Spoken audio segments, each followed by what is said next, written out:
നമസ്കാരം, പ്രവാസി മലയാളിയിലേക്ക് എല്ലാവർക്കും സ്വാഗതം. കൊറോണ വൈറസ് ലോകമാകെ കാർന്ന് തിന്നുകൊണ്ടിരിക്കുകയാണ്. ഇപ്പോൾ പ്രതിരോധത്തിന്റെ ഭാഗമായി കാനഡയിൽ വിദേശ പൗരന്മാർക്ക് പ്രവേശന വിലക്ക് വരെ ഏർപ്പെടുത്തി കഴിഞ്ഞു. കനേഡിയൻ പൗരന്മാരോ രാജ്യത്തിൽ സ്ഥിരതാമസക്കാരോ അല്ലാത്തവർക്കാണ് ഇത്തരത്തിൽ ഒരു പ്രവേശന നിരക്ക് ഉള്ളത്.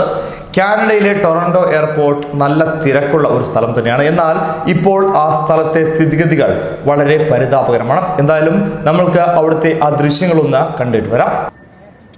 ഹലോ, നമസ്കാരം. ഇത് കാനഡയിലെ ഏറ്റവും ബിസി ആയിട്ടുള്ള ടൊറന്റോ PSN ഇൻ്റർനാഷണൽ എയർപോർട്ടിൻ്റെ ഒരു കൗണ്ടറിൻ്റെ ഭാഗമാണ്.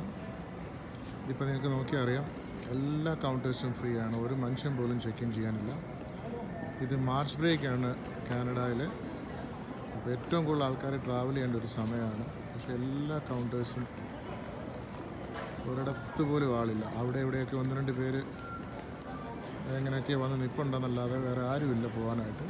Airport fully empty. ഇങ്ങോട്ട് നോക്കിക്കഴിഞ്ഞാൽ അറിയാം, ഒരു ആൾക്കാർ പോലും ഇല്ല ഇതിനകത്ത്. കണ്ടില്ലേ, കാര്യങ്ങൾ അതീവ ഗുരുതരം തന്നെയാണ്. അതേസമയം അമേരിക്കൻ പൗരന്മാർ, വിമാനത്തിലെ ജോലിക്കാർ, കനേഡിയൻ പൗരന്മാരുടെ ഏറ്റവും അടുത്ത ബന്ധുക്കൾ എന്നിവർക്ക് നിയന്ത്രണം ഇവിടെ വലിയ ബാധകമൊന്നുമല്ല. വൈറസ് വ്യാപനം രൂക്ഷമായ സാഹചര്യത്തിലാണ് പ്രധാനമന്ത്രിയായ ജസ്റ്റിൻ ട്രൂഡോയുടെ ഈ പുതിയ പ്രഖ്യാപനം. രോഗലക്ഷണമുള്ള യാത്രക്കാരുമായി കാനഡയിലേക്ക് യാത്ര പാടില്ല എന്ന് വിമാന സർവീസുകൾക്കും നിർദ്ദേശം നൽകി കഴിഞ്ഞു.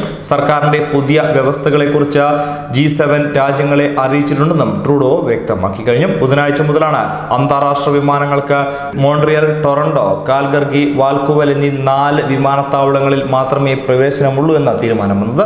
പുതിയ തീരുമാനങ്ങൾ പലർക്കും ബുദ്ധിമുട്ടുകൾ ഉണ്ടാക്കിയേക്കാം. എന്നാൽ വൈറസ് വ്യാപനം തടയുവാൻ കർശന നടപടികൾ സ്വീകരിച്ചേ പറ്റുമെന്നും ഇപ്പോഴുള്ള നിയന്ത്രണങ്ങൾ നാളെ നല്ല ഫലം കൊണ്ടുവരുമെന്നും ട്രൂഡോ വ്യക്തമാക്കിയിട്ടുമുണ്ട്.